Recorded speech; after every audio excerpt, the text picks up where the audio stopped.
प्रभु यीशु मसीह के नाम में प्रभु हम धन्यवाद देते हैं प्रभु कि आप हमारे बीच में मौजूद हैं। आपकी मौजूदगी आज हमारे बीच में है प्रभु, और इसीलिए प्रभु आप मौजूद है प्रभु, ताकि आप हमें आज प्रभु जी फिर से अपनी उपस्थिति से भर सके प्रभु, और फिर से प्रभु आप हमें रूह प्राण आत्मा और शरीर में आप हमें आजाद कर सके। यीशु के नाम में हम दुआ मांगते हैं, आमीन। हालेलुया। जल्दी जल्दी से मेरे साथ वचन निकाले, मत्ती रचित सुसमाचार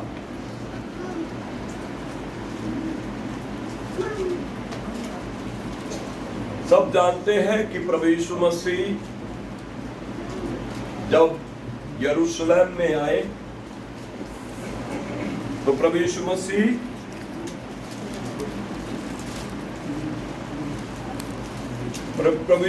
किस तरीके से यरूशलेम में प्रवेश कर रहे थे सबको पता है। उसने अपने चेलों से कहा, मत्ती 21 अध्याय निकाले,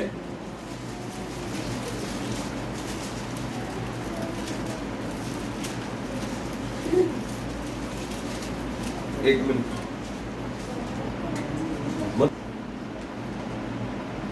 आज का दिन पाम संडे के रूप में हम लोग देखते हैं, और आने वाले फ्राइडे को हम देखेंगे कि उसको हम गुड फ्राइडे के रूप में जानते हैं। और गुड फ्राइडे का मतलब हम सबको पता है कि प्रभु यीशु मसीह सारी दुनिया के पापों के लिए, पूरे जगत के लिए क्रूस पर, सलीब पर मारे गए। और उसके बाद जो आने वाला जो रविवार है 17 तारीख को, वो हम ईस्टर के रूप में हम उसको मनाते हैं। और ईस्टर का मतलब हम सबको मालूम है कि यीशु मसीह मुर्दों में से जी उठे। जी उठने के दिन के रूप में हम उसे सेलिब्रेट करते हैं या मनाते हैं।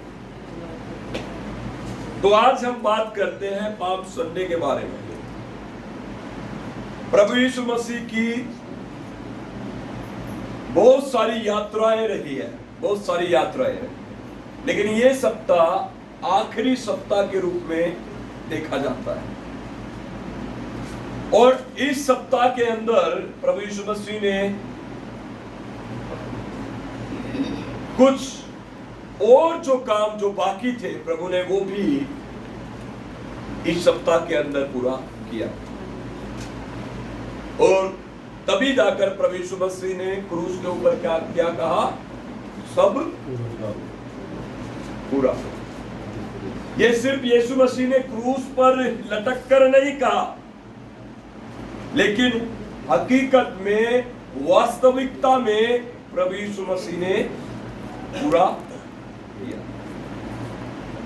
यीशु मसीह ने वो सारी बातें, वो सारे काम जो भविष्यद्वक्ताओं के द्वारा भविष्यवाणी के तौर पर यरूशलेम के लिए, इस्राएल के लिए जो बातें कही गई थी, वो बातें प्रभु यीशु मसीह ने पूरी कर दी। आमीन। मैं आपको थोड़ा सा हाईलाइट दे रहा हूं, मैं उसके बाद वचन में जाऊंगा, ठीक है। तो प्रभु ने धीरे धीरे करके सारी बातों को यीशु मसीह ने पूरा कर दिया। यीशु मसीह ने पूरा, एक भविष्यवाणी पढ़ लीजिए आप, जकरिया की पुस्तक निकालिए, उसका 9 अध्याय और उसका 9 वचन पढ़िए।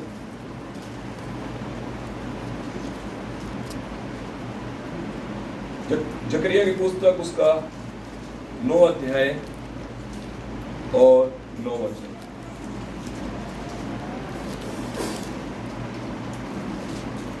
ध्यान से सुनिए, आज का वचन बहुत ही महत्वपूर्ण है हमारे लिए, क्योंकि जो प्रभु यीशु मसीह ने इस लास्ट के सप्ताह में, इस पैशन वीक में, इस होली वीक में जो प्रभु यीशु मसीह ने काम किए हैं, वो हमारे लिए बहुत जरूरी है कि वो उन बातों को हम जाने, उन बातों को हम समझें। समझना बहुत जरूरी है। मेरी आवाज पीछे आ रही है? आ रही है मेरी आवाज पीछे? सबको पीछे आ रही है मेरी आवाज? ओके।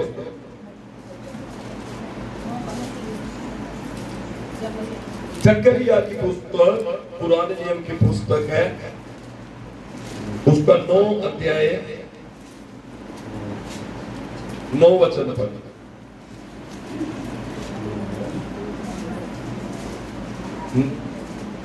हे सियोन, बहुत ही मगन हो।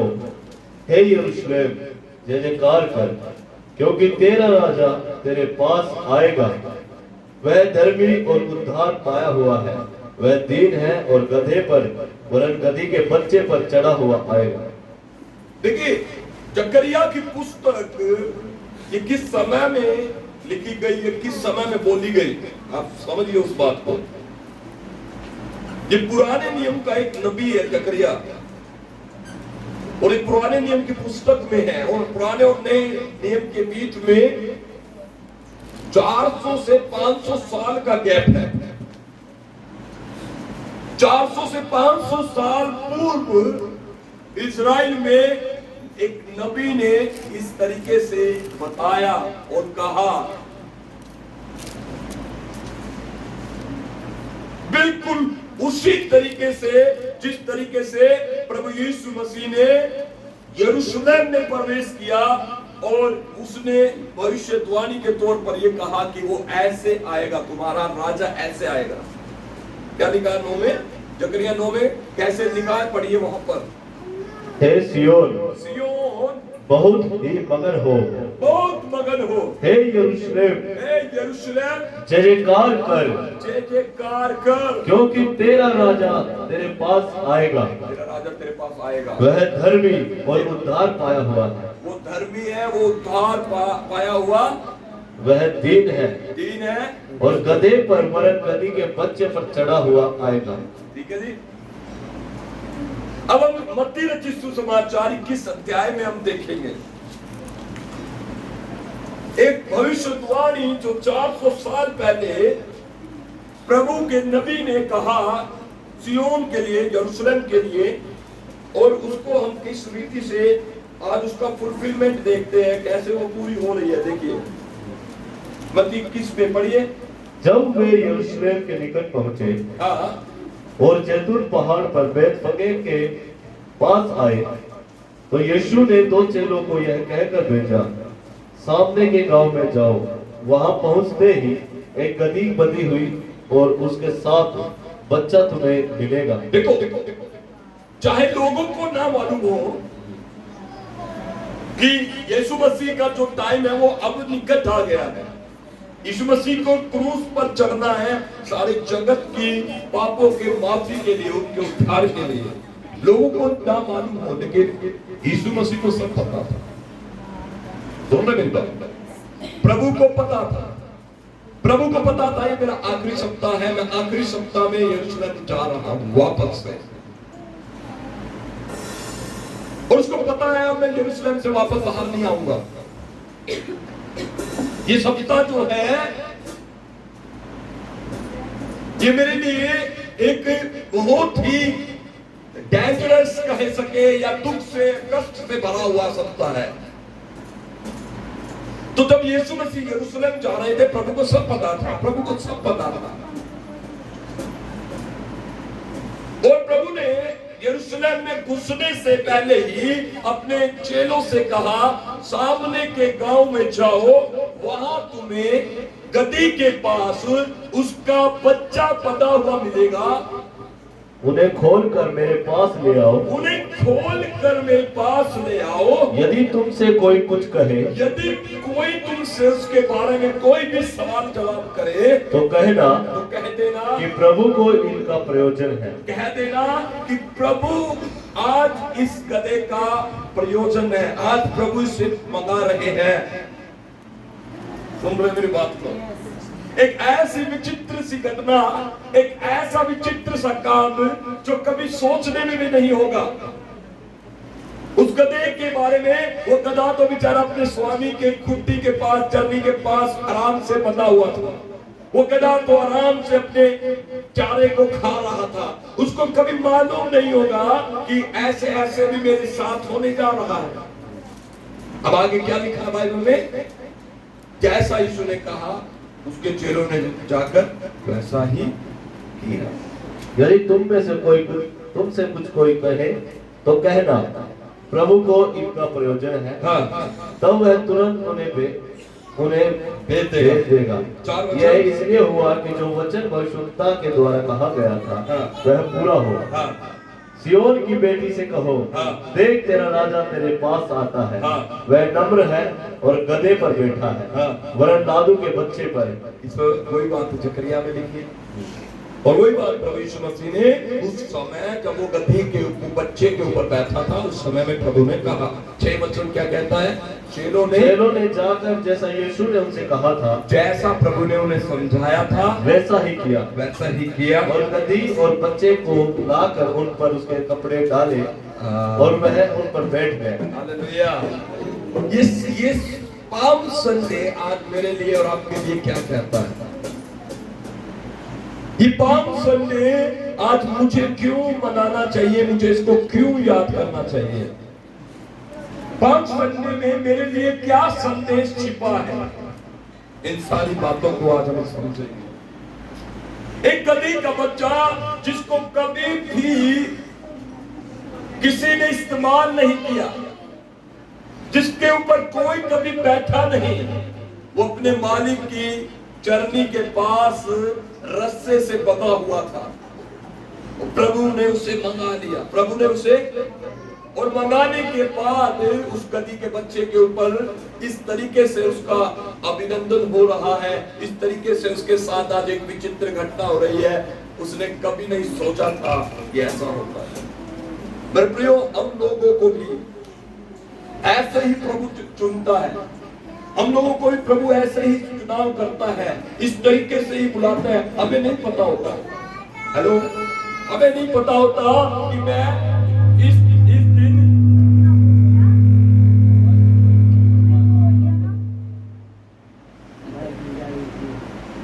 हेलो, प्रभु हमारा चुनाव इस रीति से ही करता है। हमें नहीं पता होता कि इस दिन इस तारीख को हम लोग प्रभु में आएंगे। आप में से जितने भी लोग बैठे हैं, आपने नहीं सुना होगा, नहीं देखा होगा कभी कि मैं चर्च जा रहा हूँ, मेरे बच्चे प्रार्थना कर रहे हैं, मैं बाइबल पढ़ रहा हूँ, मेरे घर में आराधना हो रही है, प्रार्थना हो रही है। आपने कभी नहीं सुना होगा। लेकिन मैं बता देना चाहता हूँ, ये सब प्रभु की दृष्टि में रहता है, ये प्रभु के योजना के अंदर रहता है।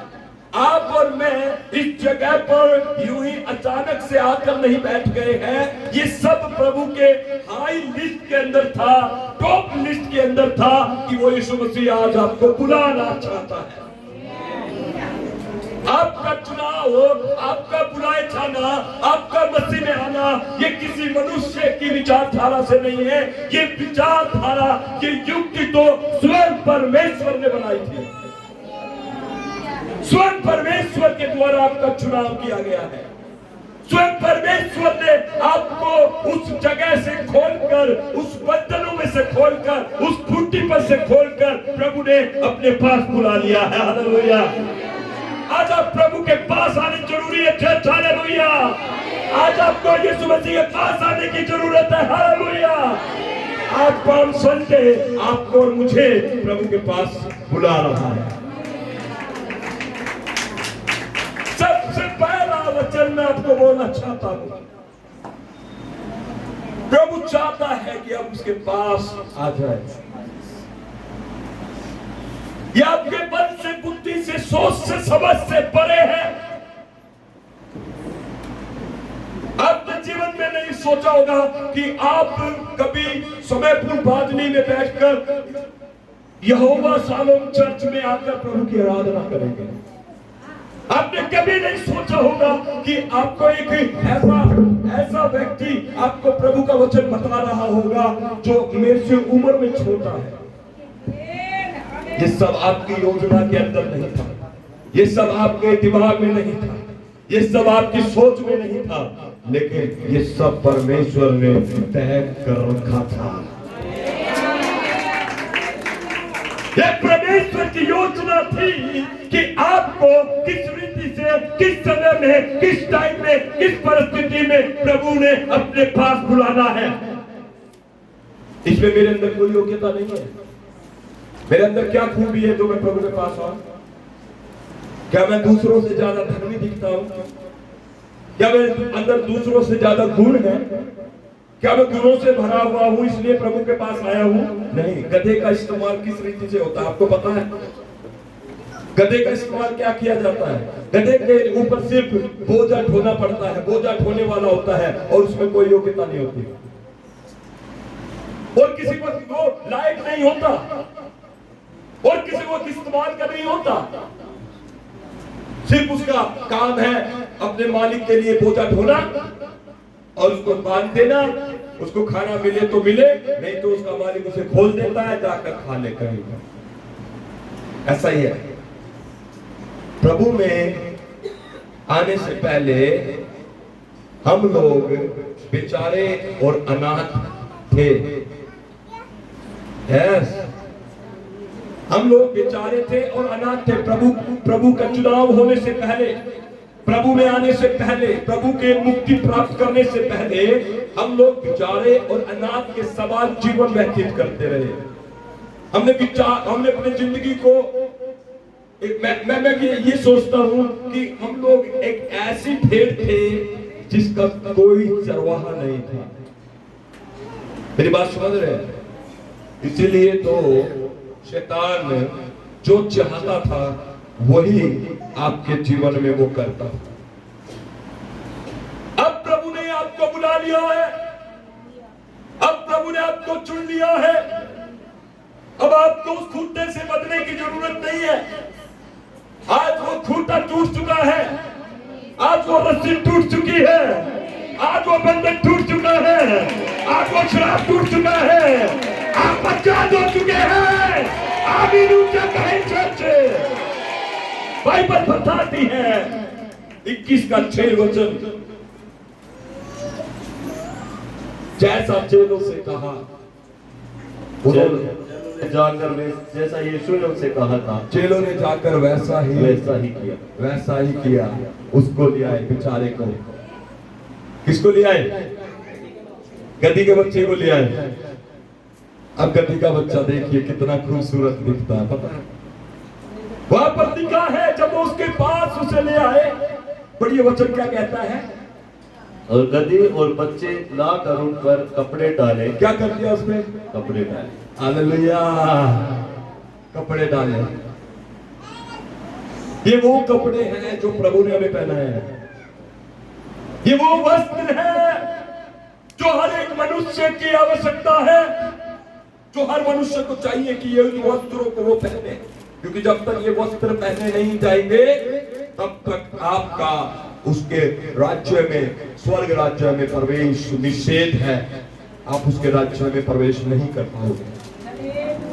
बाइबल बताती है गधी का बच्चा जब प्रभु के पास लाया गया तो लोगों ने उसके ऊपर कपड़े रखे, कपड़ों से उसको ढका, कपड़ों से उसको सजाया, कपड़ों से उसे पहनाया। और उसके बाद क्या लिखा है? सब लोगों ने जाकर उसके आधे कपड़े उसके ऊपर बिछाए और आधे उसके मार्ग में बिछाए।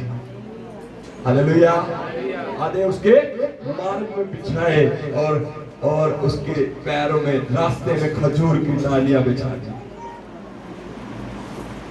अब तो गधा भी सोच रहा होगा इतना अंतर तो मुझे कभी जिंदगी में नहीं मिला। मेरे प्रियो, यीशु मसीह आज आपको और मुझे अपने पास बुलाता है। यीशु के साथ है तो सब कुछ है, यीशु से दूर है तो कुछ भी नहीं। वही गधे वाला जीवन है। कौन सा जीवन है? वो गधे वाला ही है। ना कोई प्रभु है, ना कोई राजा है, ना कोई स्वामी है, ना खुदा है। वो गधे वाला जीवन है। फिर जहां प्रभु नहीं बैठा वहां कौन बैठेगा? हेलो, समझदार होगा? जहां प्रभु बैठेगा नहीं जब प्रभु आपके ऊपर नहीं, प्रभु आपके जीवन में नहीं, जब प्रभु आपके जीवन में नहीं, घर में नहीं, परिवार में नहीं, वहां प्रभु नहीं है तो कौन है? वहां पे कोई जीवन नहीं। तो आज आपको प्रार्थना करने की आवश्यकता है कि यीशु मसीह प्रभु तू मेरे जीवन में आ, और जैसे उस गधे पर आप सवार थे मुझे पर भी सवार हो। आमीन। मुझ पर भी सवार हो, मुझ पर भी सवार हो। तो ये पहला संदेश जो पाप संडे को आपको और मुझे जानना चाहिए, प्रभु मुझे बुलाता है। अपने बाजू वाले से कहे प्रभु आपको बुला रहा है। हमें ओके।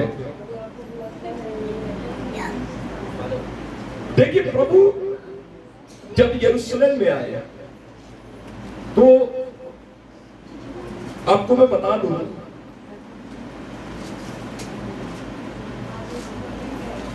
यीशु मसीह की आंखों में से आंसू आ गए। हेलो, लुका 19 निकाले, लुका 19 यहां पर भी रहना, मत्ती 21 में, लुका 19 में जाओ, मत्ती 21 फिर 7 से आगे पढ़ेंगे हम, ठीक है? हाँ जी, लुका रचित सुसमाचार उसका 19वां अध्याय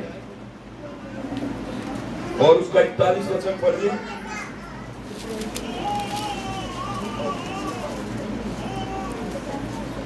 जब वह निकट आया तो नगर को देखकर उस पर रोया और कहा, क्या ही भला होता कि तू ही इसी दिन में कुशल की बातें जानता, परंतु अब वे तेरी आंखों से छिप गई। ठीक है, ठीक है। आपको पता है यरूशलेम एक ऐसी जगह है जहां पर बहुत सारे लोग, बहुत सारे चमत्कार, बहुत सारी अद्भुत बातें, अद्भुत चीजें प्रभु ने करके दिखाई, लेकिन उसके बावजूद भी उन लोगों ने अपने मन को नहीं फिराया। वहां के जो बड़े लोग थे, धर्मी लोग थे, ज्यादा जहां शास्त्री लोग थे, फरीसी लोग थे, उन्होंने प्रभु की बातों पर विश्वास नहीं किया। और प्रभु जब वापस लास्ट वीक में, पैसन वीक में, होली वीक में, जब प्रभु यरूशलेम में आया तो प्रभु रो रहा था। हेलो, प्रभु रो रहा था, उसकी आंखों में आंसू थे, उसका दिल फला हुआ था। उसका कारण क्या था? कि उन्होंने यीशु मसीह को विश्वास नहीं किया। उन्होंने विश्वास नहीं किया। एक तरफ हम देखते हैं प्रभु यीशु मसीह को उस गधी के बच्चे पर बिठाकर वहां के लोगों ने, बहुत सारे यहूदियों ने, बहुत सारे इजरायली लोगों ने यीशु मसीह को गधी पर बैठाकर उसका यरूशलेम में एक बहुत जोर शोर से स्वागत किया। बहुत जोर से स्वागत किया। मैं कहता हूं कि इतना बड़ा स्वागत उन्होंने किया और यीशु मसीह के पैरों में खजूर की डालियां लेकर होशाना होशाना होशाना होशाना के नारे लगाते गए। क्या कहते गए? होशाना। इसका मतलब अभी सुमित भाई बता रहे थे, क्या मतलब है इसका? हे प्रभु हमें बचा। यहूदी लोग क्या कह रहे थे? इजरायली लोग क्या कह रहे थे? होशाना होशाना होशाना, आसमान में परमेश्वर के पुत्र की होशाना। दाऊद के पुत्र की क्या कह रहे थे? दाऊद के पुत्र की होशाना। अब यहाँ पर थोड़ी सी प्रॉब्लम है। जिस चीज को लोग प्रभु से मांग रहे थे वो चीज क्या थी? जिस वजह से उन लोगों ने यीशु मसीह का एक बहुत ही बड़ा मेगा ग्रैंड वेलकम किया। खजूर की डालियां लेकर आए, अपने वस्त्र मार्ग में बिछा दिए, मलमल और सन के वस्त्र उसके रास्ते में बिछा दिए और यीशु मसीह को गधी के बच्चे के ऊपर बैठा दिया और यीशु मसीह गधी के बच्चे के ऊपर बैठकर आगे आगे चल रहे हैं। उसके सामने पीछे आगे लोग चिल्लाते हुए जा रहे हैं, दाऊद के पुत्र को होशाना, दाऊद के पुत्र को होशाना, होशाना, होशाना, होशाना। और पीछे की भीड़ भी चिल्लाती हुई प्रभु के नाम की बड़ाई कर रही है। और देखिए यहाँ पर क्या लिखा है, अगर आप पढ़ेंगे तो उन 9 वचन पढ़े, मत्ती 21 का 9, वहां पर लिखा है, मत्ती 21 का 9, पढ़िए जोर से कोई।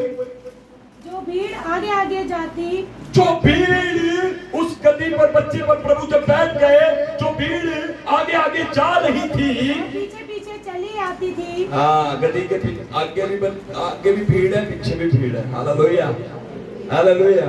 और बीच में प्रभु चल रहे हैं। जो भीड़ आगे आगे जाती थी और जो पीछे पीछे आती थी, पुकार पुकार कर कहती थी, पुकार पुकार कर कहती थी, दाऊद की संतान को होशाना, दाऊद की संतान को होशाना।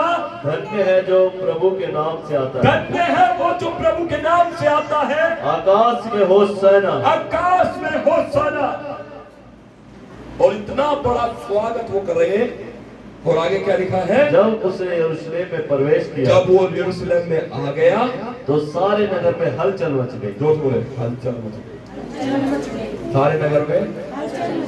देखो आगे भी भीड़ चिल्लाती है, दाऊद के पुत्र को होशाना, पीछे की भीड़ भी चिल्ला रही है, दाऊद के पुत्र को होशाना, होशाना, होशाना, होशाना।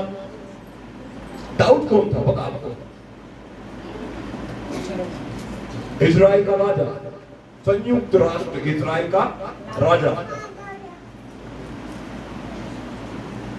यीशु मसीह का नाम दाऊद के नाम के साथ जोड़कर उन्होंने नारे लगाए। यीशु मसीह का नाम, अब थोड़ा सा लॉजिकल बात समझने की कोशिश करेंगे। भैया इस लीड को थोड़ा ढीला कर दीजिए, हो सकती है क्या? ओके, ठीक है। क्या नारे लगाए उन्होंने? होशाना के। होशाना का मतलब हे प्रभु हमें, हे प्रभु हमें, हे प्रभु हमें। मैं और एक ट्रांसलेशन में गया, उसमें लिखा है कृपया करके हमें बचाओ, please save us, please save us. वे आगे की भीड़ पीछे की भीड़ वो क्या कह रही थी? प्लीज सेव अस, हमें बचा। किस तरीके का बचाओ मांग रहे थे वो लोग? क्या बनाना चाहते थे वो प्रभु को? सोचने वाली बात है। जिन लोगों ने पेपर दिया था, एग्जाम दिया था, उन लोगों को पता होगा। मत्ती रचित सुसमाचार के अनुसार यीशु मसीह को किस रूप में दर्शाया गया है? हाँ, किसके रूप में दर्शाया गया है? मत्ती के अनुसार यीशु मसीह को राजा के रूप में दर्शाया गया है। मनुष्य के लिए दर्शाया गया, मनुष्य का राजा, किंग के रूप में दर्शाया गया है। ठीक है, इसलिए मत्ती रचित सुसमाचार हम एक अध्याय पढ़ते हैं तो क्या आता है वहां पर? मत्ती 1 में क्या लिखा है? वंशावली आती है, ऐसा नहीं है? हेलो, वंशावली आती है ना? गरीब की, फकीर की, लकीर की, उनकी वंशावली नहीं होती। लेकिन वंशावली जब वहां पर मेंशन की गई है, इसका मतलब क्या है? उस लेखक के द्वारा जिसने वो पुस्तक लिखी है, वो यीशु मसीह को यह दर्शाना चाहता है कि वो राजा है। यीशु मसीह क्या है? मत्ती के बाद मरकुस में वंशावली नहीं है, है? मरकुस सुसमाचार के अनुसार यीशु मसीह को कैसा रूप दिया गया है? दास का। मरकुस शुरू होता है तो क्या क्या कैसे शुरू होता है बताइए? पहला अध्याय निकाल के पढ़ के बताओ क्या लिखा हुआ? मरकुस शुरू हो रहा है तो क्या लिखा हुआ? बोलो, लिखाओ। पुत्र के रूप में परमेश्वर के पुत्र यीशु मसीह के सुसमाचार का आरंभ। डायरेक्ट हो गया ना काम। यहाँ पर क्या लिखा है? परमेश्वर के पुत्र यीशु मसीह का सुसमाचार सुसमाचार का आरंभ प्रभु ने सेवा शुरू कर दी यहाँ पर। तो इसमें क्या दर्शाया यीशु मसीह को? एक दास के रूप में, एक स्लेवर होता है, स्लेव करने वाला नौकर, एक दास। अब लूका रचित सुसमाचार में क्या दर्शाया गया है? मनुष्य का, उसमें आपने बार बार पढ़ा होगा कि वहां पर जो गरीब अंधे परेशान लोग थे वो यीशु मसीह को कहते थे, क्या कहते थे? हे मनुष्य की संतान, कहते थे हम पर दया कर। और वहां पर लिखा, यीशु मसीह ने स्वयं भी कहा, मनुष्य का पुत्र कोई हुए को ढूंढने और उनका उद्धार करने आया। तो मनुष्य का पुत्र के रूप में दर्शाया, ठीक है। और जॉन में, यूहन्ना में परमेश्वर का पुत्र, ठीक है। तो मैं ये बात क्यों बता रहा हूं, आप समझ रहे। वहां पर जो भीड़ जा रही थी यीशु के आगे और पीछे, वो क्या कह रही थी? होशाना। क्या कह रही थी? हमें बचा, प्लीज हमें बचा, ओ राजा हमें बचा, ओ प्रभु हमें बचा। और क्या कह रही थी? दाऊद के पुत्र को। दाऊद का पुत्र मतलब जो इजराइल का दूसरा राजा था, जिसका राज्य शक्तिशाली था, जिसके राज्य के अंदर इजराइल में कोई दुख और तकलीफ नहीं थी, जिसके राज्य के अंदर इजराइल जो था शांति के साथ जीवन जी रहा था। अब जो यहूदी लोग हैं, अब जो जेरूशलेम के लोग हैं, अब वो किस लिए आहें भर रहे हैं? किस पीड़ा से आहें भर रहे हैं? किस विचार से वो यीशु को होशाना होशाना होशाना कह रहे हैं? वो इस विचार से कह रहे हैं क्योंकि उस समय में यरूशलेम में, इस्राएल में रोमी लोगों का शासन था। किनका शासन था? रोमी लोगों का। गैर यहूदी। रोमी लोग मतलब यहोवा को नहीं मानते हैं, गुलामी में है। गैर यहूदी लोग कुर्सी पर आकर बैठ गए, कब्जा कर रखा है। इतना टाइम हो गया, हम यहाँ पर पीड़ा में है, दुख में है, तकलीफ में है। अब वो भविष्यवाणी को आधार पर, भविष्यवाणी के अनुसार वो जब यीशु मसीह को गधे के बच्चे पर बैठते हुए आते हैं यरूशलेम में देख रहे हैं, तो वो सोच रहे हैं कि अब हमारा छुटकारा होगा। हेलो, क्या देख रहे हैं यहूदी? वे ये सोच रहे हैं कि अब यीशु मसीह जो है हमें इस गंदे शासन से, इस राजनीतिक शासन से वो हमें बचाएगा, ये टक्कर लेगा पक्की। यीशु मसीह को क्या कर रहे थे? वो दूसरी पार्टी बना रहे थे। हेलो हेलो प्रिंस बाबू, सुन रहे हैं मेरी बात? यीशु मसीह को कौन से दर्जे में जो डाल रहे थे, कौन से दर्जे में वो डाल रहे थे कि ये बंदा हमें छुड़ाएगा। इसलिए उन्होंने जोर जोर से नारे लगाए। क्या कहा?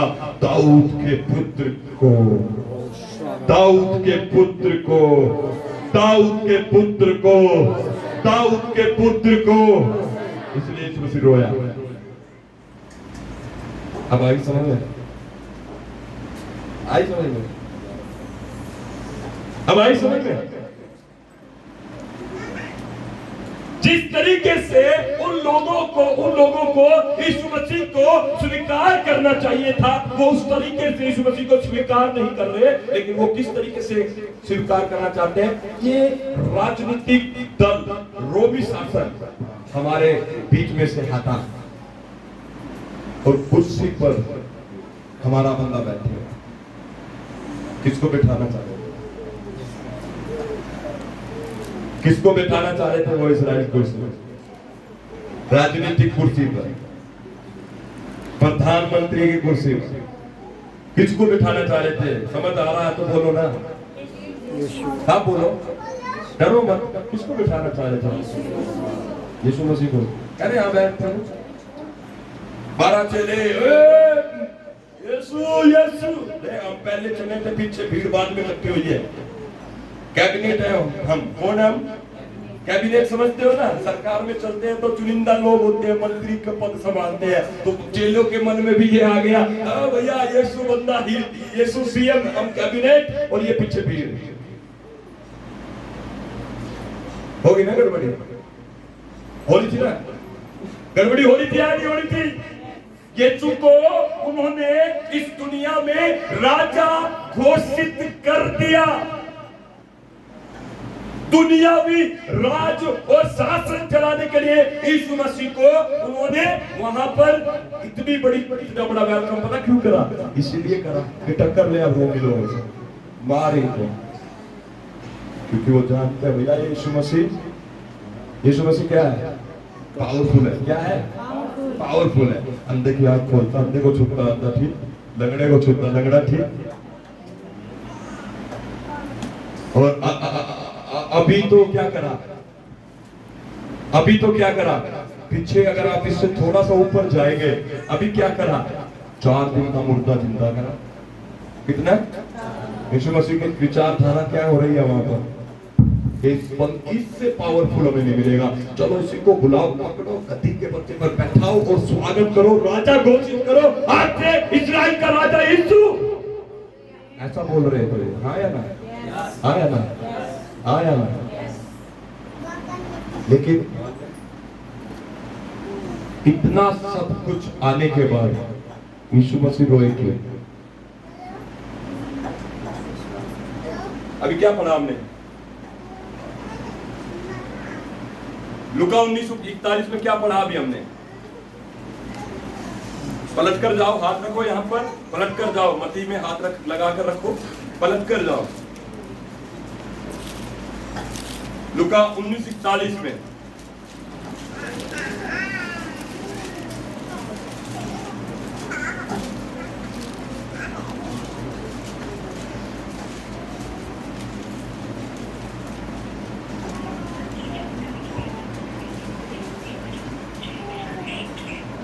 जब वह निकट आया तो नगर को देखकर उस पर रोया।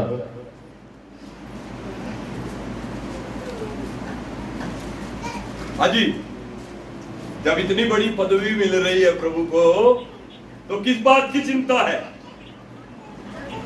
जब इतना बड़ा उसका स्वागत हो रहा है, तो किस बात की चिंता है? अगर यहाँ पर दुनिया में किसी व्यक्ति को इतनी भीड़ मिल जाए और इतना बढ़िया स्वागत मिल जाए, मैं सोचता हूँ बल्ले बल्ले उसको तो 2-4-5 दिन नींद भी नहीं आएगी और कहेगा यार ऐसा कमाल हो गया। ऐसा बोलेगा नहीं बोलेगा? पक्का भाई। मैं तो यार, ओए भैया पतरस, सिमोन, याकूब, अंद्रियास, सुनो मेरी बात, इधर आओ। इजराइल में आप पार्टी बनाएंगे बढ़िया और जीत हमारी होगी पक्का। सब लोग ऐसे ही सोचते हैं ना। लेकिन यीशु मसीह क्या कहते हैं बाइबल? यरूशलेम को देखकर क्या कहते हैं बाइबल? यरूशलेम को देखकर क्यों रोया प्रभु? क्योंकि वो यीशु मसीह को उस आंखों से, उस दृष्टिकोण से देख रहे हैं कि हमें सिर्फ इस रोमी संसार से या रोमी शासक से वो हमें बचाकर हमें स्वतंत्र करा दे। पॉलिटिकली फ्रीडम, राजनीतिक आजादी चाहिए उनको, राजनीतिक आजादी। इजराइल में कोई दूसरा इतना शक्तिशाली व्यक्ति नहीं जो हमें रोमन से टक्कर ले। यीशु मसीह उनको कितने सालों बाद मिले हैं। अब तो वो यीशु मसीह के पांव भी पकड़ेंगे, हाथ भी पकड़ेंगे, और मैं बताना चाहता हूँ वो सब चीजें वो करेंगे कि जो है वो रोमी लोगों से क्या करें, हमारे लिए बात करें और हमें छुड़ाए। लेकिन यीशु मसीह रोया। यीशु मसीह रोए। यीशु मसीह रोए। यीशु मसीह रोए। क्यों रोए? क्योंकि उनके जो आंखें हैं वो नहीं देख सकी जो यीशु मसीह उनको दिखाना चाहते थे। यीशु मसीह उन्हें क्या दिखाना चाहते थे? यीशु मसीह ये बताना चाहते थे कि जिस रीति से जकरिया ने भविष्यवाणी की थी, जिस रीति से यशायाह ने भविष्यवाणी की थी कि जो तुम्हारे पास आने वाला है वो मसीहा होगा और वो तुम्हें सिर्फ राजनीतिक दलों से छुटकारा नहीं देगा, लेकिन वो तुम्हारे पाप के लिए, गुनाहों के लिए कलवरी क्रूस के ऊपर मरेगा और वो तुम्हारा हमेशा का राजा होगा, 2-4-5 साल का राजा नहीं।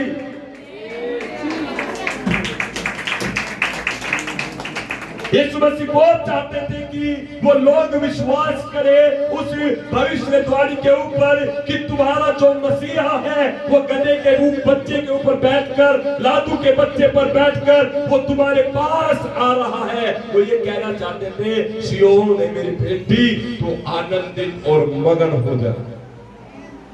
Praise the Lord. तू आनंदित हो जा, तू मगन हो जा, क्योंकि अब से तुझे दोबारा से उस शैतान का, शत्रु का, मृत्यु का मुंह नहीं देखना पड़ेगा। सुन रहे मेरे बाप? मत्ती 21 में आए, वापस देखिए वहां पर क्या लिखा है। 10 वचन पढ़े।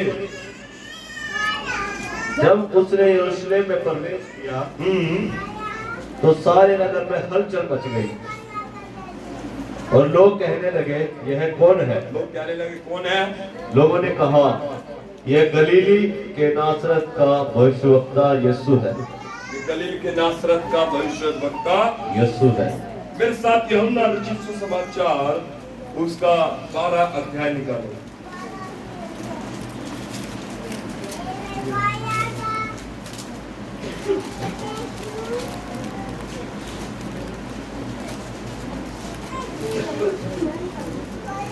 ठीक है, हालेलुया।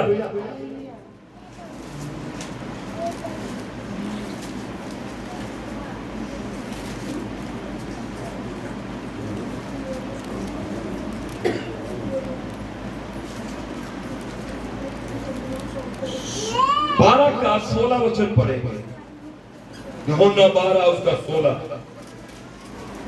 उसके चेले ये बातें पहले ना समझते थे, परंतु जब यीशु की महिमा प्रकट हुई तो उनको समझ आया कि ये बातें उसने विषय में लिखी हुई थी और लोगों ने उससे इसी प्रकार का व्यवहार किया। ठीक है, चेले समझ नहीं रहे थे। चेले भी कैसे हो रहे थे?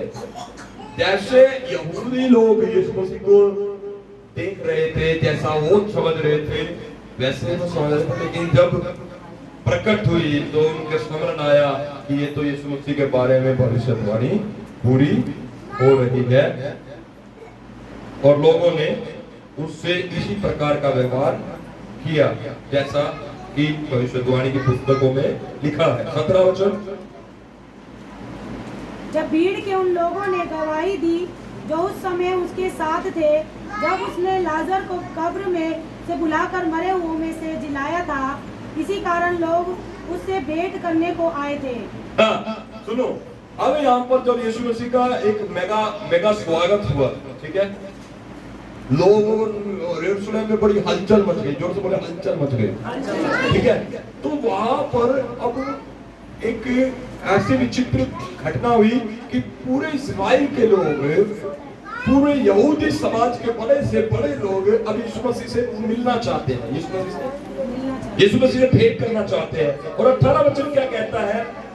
18 वचन यही कहता है, इस कारण लोग उससे भेंट करने आए क्योंकि उन्होंने सुना था कि उसने यह आश्चर्य कर्म दिखाया है। जब फरीसियों ने आपस में कहा, सोचो तो सही, तुमसे कुछ नहीं बन सकता, बन पड़ता। देखो, संसार उसके पीछे हो चला है। हेलो, लोगों के बीच में चर्चा फैल गई, यीशु मसीह का स्वागत हो गया, सारे नगर में हलचल मच गई, पूरे इस्राएल के अंदर। अब लोग प्रभु यीशु मसीह से मिलना चाहते हैं, यीशु मसीह के पास बैठना चाहते हैं। कोई बुक्का लेकर खड़ा है, आइए प्रभु आपका स्वागत है, हेलो कर लो, हम दोनों मिलकर इस्राएल को छुड़ा लेंगे। कोई कुछ भी लेकर खड़ा है, कोई गिफ्ट लेकर खड़ा है, आओ प्रभु हमारे साथ मिलो। यहूदी लोग, फरीसियों ने, 19 वचन में लिखा, फरीसियों ने आपस में कहा, सोचो तो सही कि तुमसे कुछ नहीं बन सकता। देखो, संसार उसके पीछे चला। 20 वचन पढ़े, कोई उच्च आवाज में पढ़ना भैया। जो लोग उस पर्व में आराधना करने आए थे उनमें से कुछ यूनानी थे। उन्होंने गलील के बैतसैदा के रहने वाले फिलिप्पुस के पास आकर उससे विनती की कि श्रीमान हम यीशु से भेंट करना चाहते हैं। अब मजे की बात क्या है कि उस समय में इस्राएल में यहूदियों का एक पर्व था और एक बहुत ही बड़े विद्वान व्यक्ति कहते हैं कि उस पर्व में कम से कम 20 लाख यहूदी शामिल होते थे। कितने? पूरी दुनिया से लोग वहां पर जाकर इस्राएल में जाकर क्या बनाते? पर्व बनाते थे। अब सब पर्व को छोड़कर यरूशलेम में आ रहे हैं भेंट करने के लिए यीशु मसीह से। सारे यहूदी, सारे यूनानी, सारे तरीके की जाति, कौम, हर तरीके का व्यक्ति यीशु से भेंट करना चाहता है। और यीशु मसीह के चेलों के पास आकर ये यीशु मसीह के चेलों से रिक्वेस्ट करते हैं। 21 वचन कहता है कि उन्होंने बैतसैदा के रहने वाले फिलिप्पुस के पास आकर उससे विनती की, श्रीमान हमें यीशु से भेंट करना। श्रीमान जी हम यीशु से मिलना चाहते हैं। यीशु की चर्चा सुन सुनकर लोग आ रहे हैं, यीशु के बारे में सुन सुनकर लोग आ रहे हैं और सब लोग जो है यीशु को मिलना चाहते हैं। अब चेलों का भी जिम्मेदारी बढ़ गई और चेले आकर क्या करते हैं? फिलिप्पुस ने आकर अंद्रियास से कहा, क्या? आगे पढ़ो। तब अंद्रियास और फिलिप्पुस ने जाकर यीशु से कहा, तब फिलिप्पुस ने आकर कहा कि भैया हमारे प्रभु से कुछ बाहर के लोग आए हैं, यूनानी लोग आए हैं। इस पर यीशु ने उनसे कहा, और वो यीशु से मिलना चाहते हैं, वह समय आ गया है। फिलिप्पुस और जाकर अंद्रियास यीशु मसीह से कहते हैं कि आपसे कुछ लोग मिलना चाहते हैं। इस पे 23 वचन में लिखा है कि इस पर यीशु ने उनसे कहा, वह समय आ गया है कि मनुष्य के पुत्र की महिमा हो।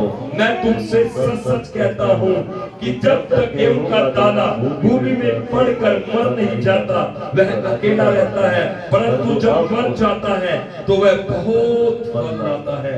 जो अपने प्राण को प्रिय जानता है वह उसे खो देता है, और जो इस जगत में अपने प्राण को अप्रिय जानता है वह अनंत जीवन के लिए उसकी रक्षा करता है। यदि कोई मेरी सेवा करे तो मेरे पीछे हो ले, और जहां मैं हूं वहां मेरा सेवक भी होगा। यदि कोई मेरी सेवा करे तो पिता उसका आदर करेगा। जोरदार ताली बजाकर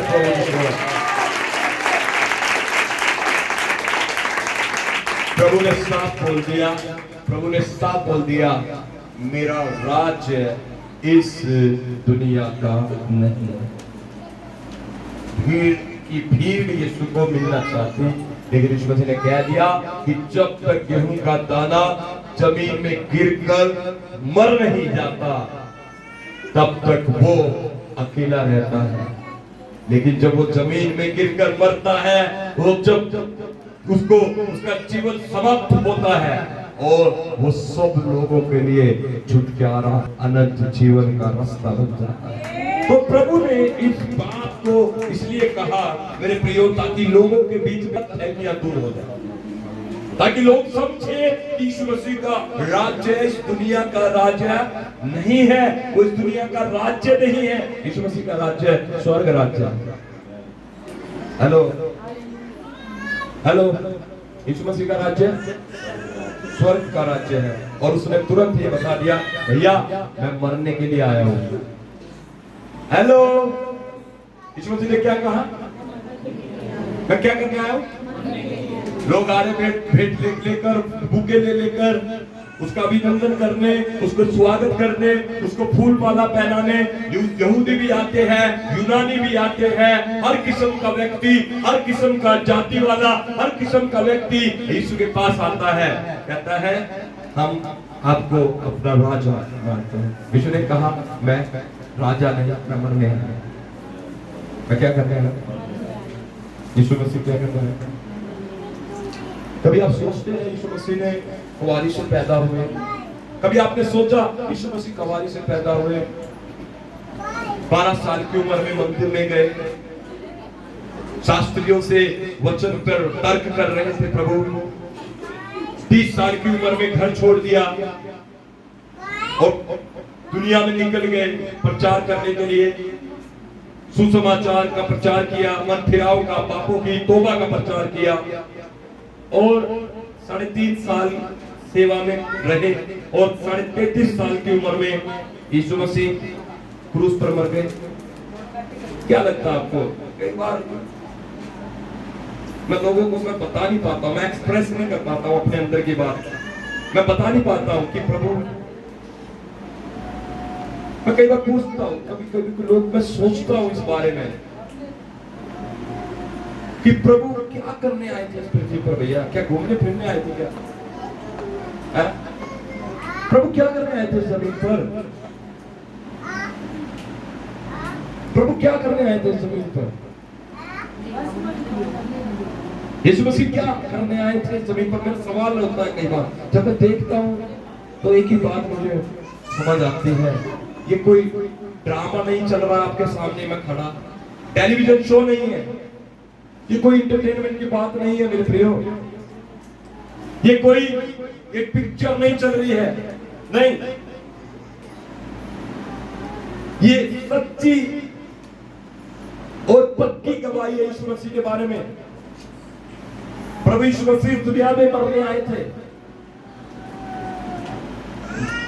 एक ही एक रीजन था प्रभु का, एक ही एक कारण था उसका पैदा होने का, एक ही एक कारण था उसका इस जमीन पर आने का, उसका मकसद था कि वो मर जाए,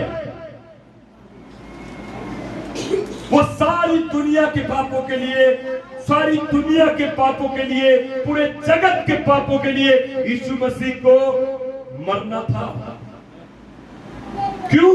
क्योंकि बिना खून बहाए माफी नहीं। परमेश्वर ने स्वयं इस पृथ्वी पर आकर अपना खून, कतरा कतरा खून बहा दिया ताकि मेरा और आपका पापों से निजात हो जाए, छुटकारा हो जाए। कितने बातें यीशु मसीह के सामने आई, कितनी चुनौतियां यीशु मसीह के सामने आई, यहाँ तक कि लोगों ने उसको बैठाकर, गद्दी के बच्चे पर बैठाकर स्वागत कर दिया। कहा? यरूशलेम में क्या बना दिया? राजा। अब तुझे मरना नहीं है, अब तेरे 4 सिपाही खड़े हैं, अब तेरे 12 सिपाही हैं, 12 के बाद और हम नियुक्त करेंगे 100 सिपाही है, जेट ब्लैक सिक्योरिटी देंगे अब तुझे नहीं बनना पड़ेगा। लेकिन यीशु मसीह ने कहा सब हट जाओ मेरे सामने, सब हट जाओ। किसी भी बात में यीशु मसीह नहीं फंसे। हेलो, किसी भी चीज में प्रभु नहीं फंसे। क्यों नहीं फंसे? क्योंकि उनका मकसद साफ था, क्योंकि उसको पूरे जगत के लिए अपने प्राण देने थे मेरे प्रियो। दूसरा जो विशेष बात मैं आपको बताना चाहता हूं वो यही है कि कभी भी जिस तरीके से यीशु मसीह अपने मकसद से नहीं हटे, आपको और मुझे भी अपने मकसद से, अपने खुदा से कभी जुदा नहीं होना है। आमीन। चुनौती आएगी, हटाएगी, आपको गुमराह करेगी, आपको प्रभु से दूर ले जाएगी, आपके सामने लालच रखेगी, आपको उठाने की कोशिश करेगी, क्योंकि यीशु मसीह को भी उठाने की कोशिश करेगी। आया ना? कुर्सी दे रहे थे प्रभु को, क्या ऑफर कर रहे थे? कुर्सी। यीशु मसीह ने कहा गेहूं का दाना हूं मैं, क्या हूं? और मैं इसलिए आया हूं कि मैं मरूंगा, मैं इसलिए आया हूं, मैं मरने के लिए आया हूं, मैं मरने के लिए आया हूं। 44 वचन पढ़ेंगे, अंतिम वचन है, उसके बाद हम प्रार्थना में जाएंगे। और हमें आज प्रभु को अपना अनंत काल का पिता और हमेशा का राजा करके उसे अपने जीवन में स्वीकारने की जरूरत है, क्योंकि जो यीशु पर विश्वास ना करेगा वो दोषी ठहरेगा। 44 वचन पढ़े। नो यूहन्ना 12:44।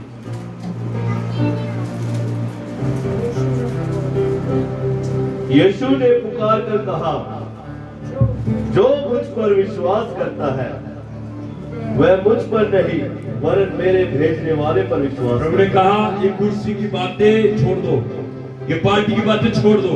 हाँ, प्रभु तुम्हें इन चीजों से भी आजाद करेगा। यीशु मसीह का वायदा है, वो आजाद करेगा। लेकिन प्रभु कहता है जो मुझ पर विश्वास करता है वो मेरे भेजने वाले पर विश्वास करता है। आमीन, आमीन। यीशु ने कहा जो मुझ पर विश्वास करता है वो मेरे भेजने वाले पर विश्वास करता है। जी, और जो मुझे देखता है वह मेरे भेजने वाले को देखता है। जिसने मुझे देखा है वो उसने प्रभु को देखा है।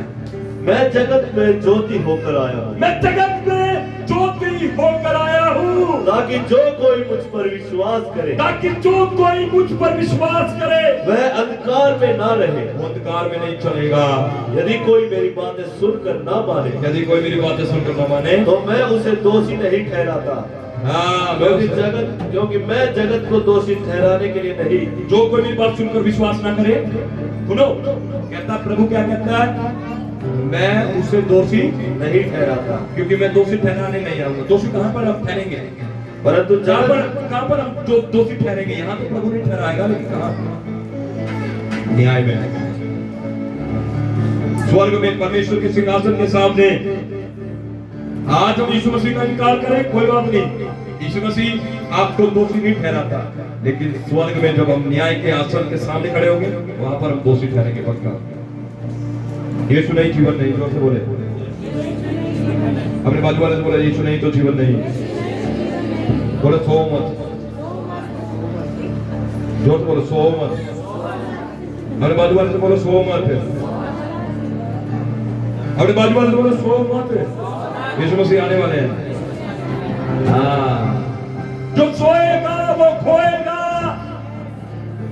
और जो जागेगा वो प्रभु के साथ राज्य में जाएगा। बोले यीशु मसीह की। अब उसे इस पॉलिटिकल राजा नहीं बना रहे हैं। यीशु मसीह पॉलिटिकल राजा नहीं है, वो अनंत काल का राजा है। जैसा भी हूँ तेरा ही हूँ। अभी गाएंगे।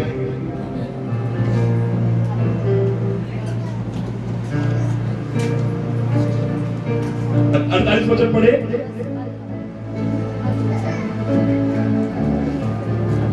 जो मुझे तुच्छ जानता है। देखो यहाँ पर आपको कुछ नहीं होने वाला, लेकिन ध्यान से सुनो, न्याय होगा, न्याय होगा, न्याय होगा, न्याय होगा। बाइबल कहती है जो मुझे तुच्छ जानता है, मतलब यीशु को,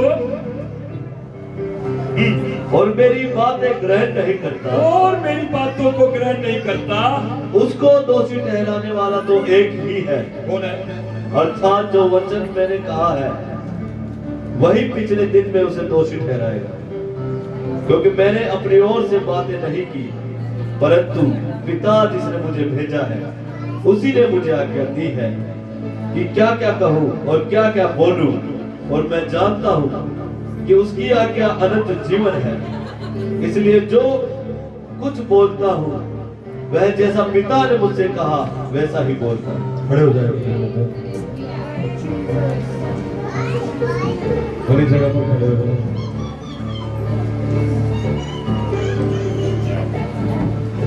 आज मैं चाहता हूँ कि आप यीशु मसीह की गवाही पर विश्वास करें। जैसा आप यीशु को बनाना चाहते हैं वैसा नहीं, लेकिन जो यीशु है वही उसे स्वीकार करें। आपको पता खजूर की डाली का मतलब क्या होता है? इसका मतलब क्या होता है बताओ? खजूर की डाली, इसका मतलब क्या होता है? बाइबल की भाषा में इसका मतलब क्या होता है?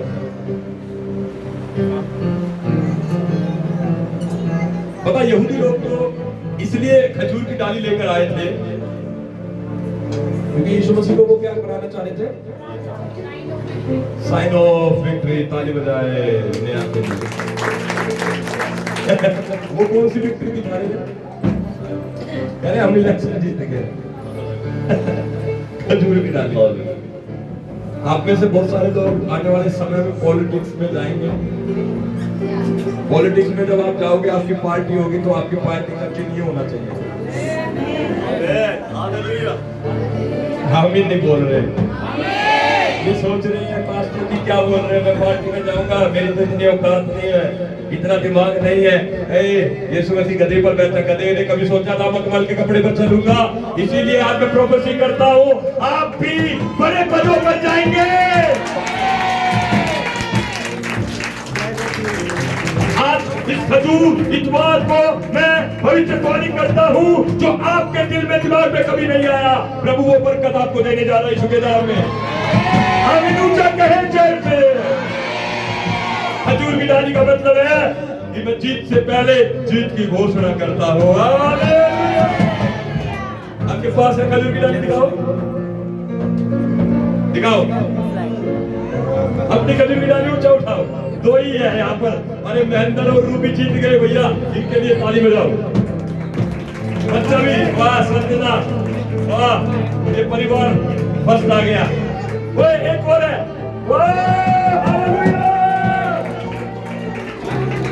हमारी तोड़ रहे हो, हमारी मत तोड़ो। छुट्टी करूंगा, हमारी नहीं तोड़नी। अगली बार जब आओ, अगले साल 5 संडे को खजूर की डाली जरूर लेकर आना।